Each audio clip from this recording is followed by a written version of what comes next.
चित्रकूट में आपका स्वागत है। सुबह के बजे 6:30 और हम लोग अभी तुरंत पहुंचे हैं यहाँ पे। मंदाकिनी नदी है हमारे बगल में। अभी हम लोग बस स्नान ही करने जा रहे हैं और उसके बाद दर्शन करेंगे सभी जगह के। यहाँ पे बहुत अलग अलग चीज़ें हैं। सुना है कि 7.5 से 7 किलोमीटर की परिक्रमा है यहाँ पे, जो हम लोगों को पूरी करनी है। हनुमान धारा है जहाँ पे 900 से 1000 सीढ़ियाँ चढ़ के जानी है, तो वो हम लोग धीरे धीरे पूरी करेंगे। फिलहाल हम लोग मंदाकिनी नदी में पहले स्नान करते हैं।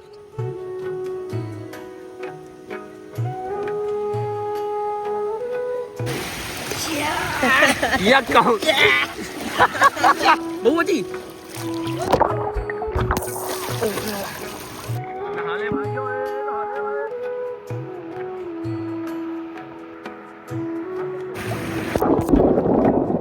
चलिए अब हम भी लोग चलते हैं धीरे धीरे। तो हम लोगों ने मंदाकिनी नदी में स्नान कर लिया। अब हम लोग शुद्ध और पवित्र हो चुके हैं। और मेरे भैया को देखो आशीर्वाद भी मिला है मंदाकिनी नदी से, ये गुलंडा बहुत बढ़िया। बस हमको नहीं मिल पाया है, भैया को ही मिला। भैया बहुत किस्मत वाले। मंदाकिनी नदी से हम लोग स्नान करके निकल चुके हैं। आगे की बातें आपको हमारे गोलू भैया बताएंगे, क्योंकि वही यहाँ पे सबसे पहले घूम चुके हैं। इसके बारे में आप क्या कहना चाहते हैं? हम गोलू भैया के शरणार्थी हैं, क्योंकि गोलू भैया हमारे 60 साल से यहाँ रह रहे हैं चित्रकूट में। आपकी उम्र कितनी है गोलू भैया? 27 साल है। तो 60 साल कैसे हो गए? नहीं, गोलू भैया का पूरा जन्म है यहाँ दोबारा। पुनः जन्म लिया होगा। तो कामदगिरी की परिक्रमा की यात्रा हमने शुरू कर दी है और कहा जाता है कि यही भगवान राम ने अपने भाई लक्ष्मण और सीता जी के साथ कुछ क्षण यहाँ भी अपने वनवास के व्यतीत किए थे। ये है कामदगिरी पर्वत। कामदगिरी पर्वत की यात्रा शुरू हो चुकी है और हम लोगों ने बंदरों के लिए पार्ले जी बिस्कुट ले लिए हैं और ये भैया ने भी इसके अंदर अंगोछा के अंदर बांध लिया है, क्योंकि बंदर अचानक से छुड़ा के ले जाएंगे ना। ये हमारे नीसू भैया बंदरों को बिस्किट खिलाते हुए। हाथ में दो, ये हाथ में दो, ये बहुत प्यार से लेते हैं, डरो मत। एक और दो। कामदगिरी पर्वत के हम लोग चढ़ाई करते हुए बीच रास्ते में रुक गए, क्योंकि भैया बहुत भूख लगी थी। सुबह से नाश्ता पानी किया नहीं था। तो ये देखिए पकौड़े और चटनी वगैरह आ चुकी है, तो सामने से भी चाय आ जाएगी। तीनों लोग भगत कहते हैं हम लोग दर्शन किए बिना नहीं खाएंगे। तो नाश्ता पानी करके हम लोग जा रहे हैं लक्ष्मण पहाड़ की ओर। 600-700 सीढ़ियाँ हैं। बहुत सीढ़ियाँ भाई, बहुत ऊपर तक है। और ये गोलू भैया का प्रसाद छीन लिया बंदर ने। तो भाई पर्वत की चोटियों पे आने के बाद यहाँ पे पंडित जी कह रहे हैं कि यहाँ पे आप लोग इन चीजों का घर बनाइए और आप लोगों को बंगला मिलेगा, घर मिलेगा। अच्छा मेरे भाई जी ने बहुत बड़ा घर बना दिया है। 25 पत्थर रख के 25 लोगों का घर बना दिया। कह रहे हैं कि अंबानी को फेल कर देंगे घर बनाने के चक्कर में, एंटीला हमारा हो जाएगा। तो गाइस हम लोगों को पहाड़ पे इतनी ऊंची चोटी पे एक बहुत अच्छी चीज दिखी है, वो हम भी आपको दिखाने जा रहे हैं। और ये कुआं है। अभी तो फिलहाल बहुत गंदा हो रखा है, पर आप खुद सोचिए इतनी ऊंची पहाड़ की चोटी पे ये कुआं बना तो बना कैसे? ये लक्ष्मण पहाड़ है। शादी होने के बावजूद भी ये कार्यक्रम चलता हुआ। भैया क्या सिस्टम है ये आपकी? दिल तो बच्चा है जी।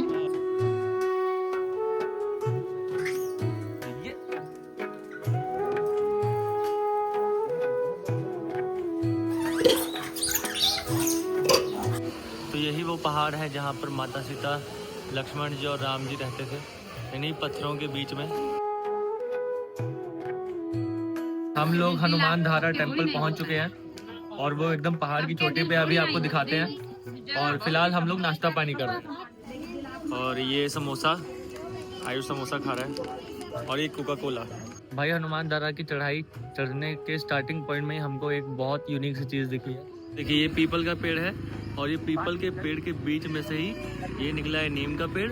और एक ये देखिए ये जड़ में नहीं है, पीपल के पेड़ से ही ये निकला से ये एक निकला है अपना फूल वाला पेड़। तो मित्रगण हम लोगों ने यात्रा शुरू कर दी है। अब देखिए आप खुद ही देख सकते हैं, अभी मैं आपको दिखाता हूँ। 70 से 80 डिग्री एंगल पे चढ़ाई है। और ये देखिए हमको वो पहाड़ के ऊपर जाना है, वो एक मंदिर है और ये सबसे ऊपर वाला जो झुग्गी बस्ती बनी हुई है यहाँ तक जाना है।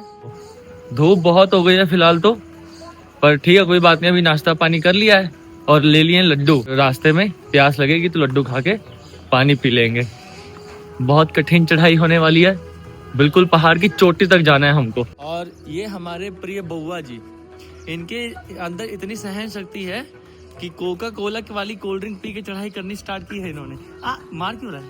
और अगर किसी को यहाँ पे उड़न खटोले से भी यात्रा करनी है मध्य प्रदेश में हनुमान धारा में, तो वो भी कर सकता है। देखिए उड़न खटोला भी जाता है, आधे रास्ते तक जाता है, वो वाले मंदिर तक, ऊपर तक नहीं जाता। तो मेरे छोटे भाई ने इतनी चढ़ाई करते हुए मेरे लिए काले कलर के बेर लेके आए और हम लोग आधी चढ़ाई मेरे ख्याल से चढ़ चुके हैं। देख ही सकते हो हम लोग कितनी ऊपर आ चुके हैं, पूरा एरिया दिख रहा है यहाँ से।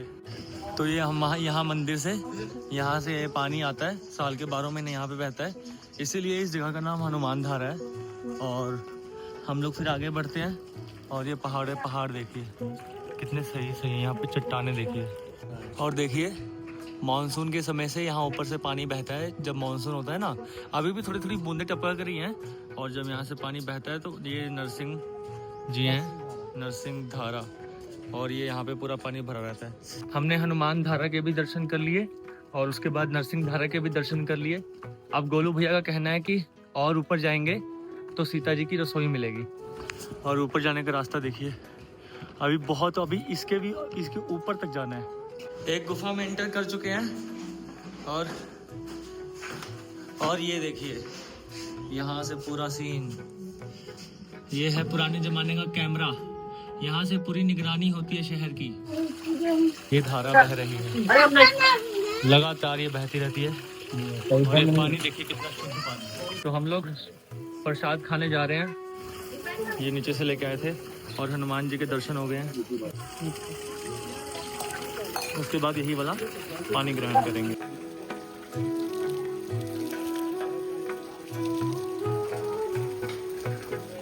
तो गाइस ये देखिए हनुमान जी का प्रसाद रूपी पानी पी के अब हम लोग जा रहे हैं सीता माँ की रसोई में।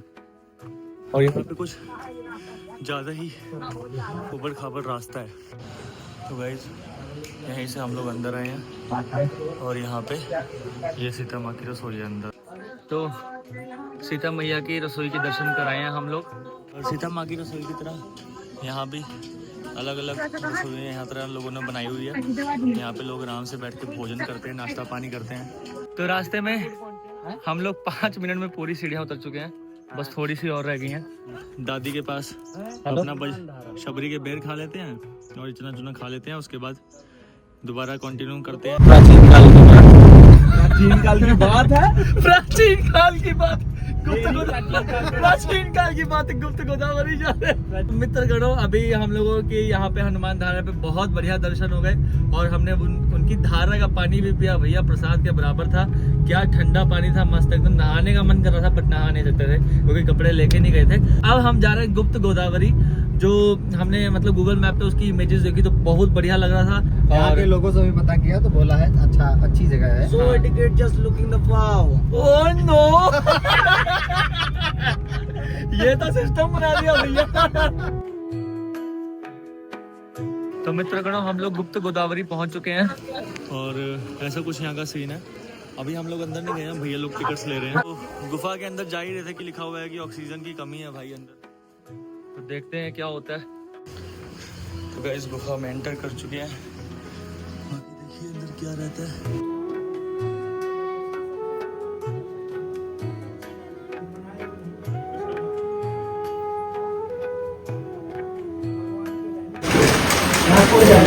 देखिए मित्रगण, ये हम लोग जा रहे हैं और ये हमारे प्रभु महादेव तो गुप्त गोदावरी मैया।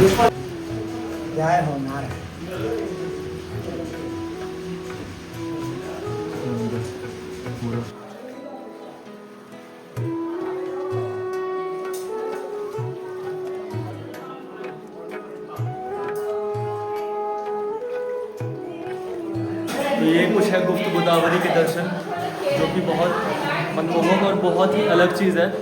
और ये मैंने अभी एक्सपीरियंस किया, बहुत अलग चीज़ है ये, गुफा के अंदर ऐसा पानी। गुप्त गोदावरी में हम लोगों के दर्शन बहुत अच्छे हो गए।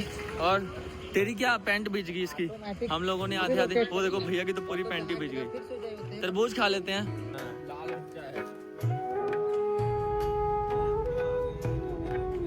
हम लोग पहुंच रहे हैं न्यूजीलैंड, मिनी न्यूजीलैंड। हम लोग मिनी न्यूजीलैंड पहुंच रहे हैं सती अनुसुईया के द्वार। तो माँ अनुसुईया के द्वार जाने से पहले हम लोग एक थोड़ा सा पहले रुके हुए हैं, हमको लोकेशन मिली है। हालांकि यहाँ पे पीछे तो कूड़ा करकट है, पर आगे आगे बॉस गिर गुर मत जाइयो भाई, आराम से चल। और पानी तो बिल्कुल साफ दिख रहा है, एकदम हरा हरा। तो गाइज यहाँ पे कंपटीशन हो रहा है पत्थरबाजी का कि कौन नदी में दूर तक पत्थर वहां पे फेंक सकता है। देखिए अब भैया की बारी, पहली बार में ही डूब गया, काम में खत्म। ये बउआ जी की बारी है। 1 2 3 ओहो, 1 1 2 3 4 5 ओहो, क्या बात है। कहाँ उसमें लगाओ, ए हटो नारियल पे, ए हटो हटो, मैं बना रहा हूँ, ठीक है। हाँ Wow, wow. पहली बार में। ओए चल तू चल, बड़ा बन रहा है तू नीरज चोपड़ा। ये देखो गाइस कहाँ तक गया इसका। तो गाइस अब हम लोग जा रहे हैं, बहुत मौज मस्ती हो गई है यहाँ पे। अब यहाँ जहाँ पे जाने के लिए आए थे वहाँ पे तो गए नहीं अनुसुईया के द्वार पे, और यहाँ पे रास्ते में नदी मिली तो हम लोग सब मस्ती कर रहे थे और कुछ फोटोज वगैरह खिंचाई। तो ये है माता अनुसुईया जी का मंदिर। ये यहाँ पे कुछ नक्काशियाँ की गई हैं पहाड़ों के बीच में।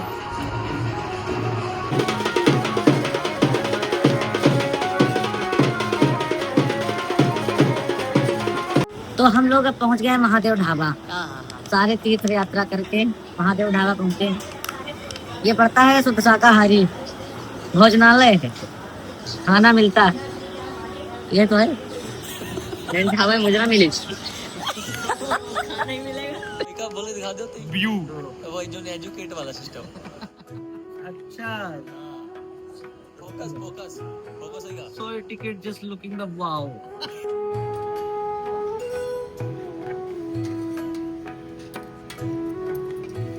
तो महादेव ढाबा में हम लोगों को खाना वगैरह हो गया। अब सीधा गाड़ी रुकेगी घर पे। अगर बीच में कुछ हुआ तो सीएनजी भरवाने के लिए हॉट लेंगे, जो सीधा गाड़ी घर पे रुकेगी ताकि अंधेरा होने से पहले घर पहुंच जाए हम।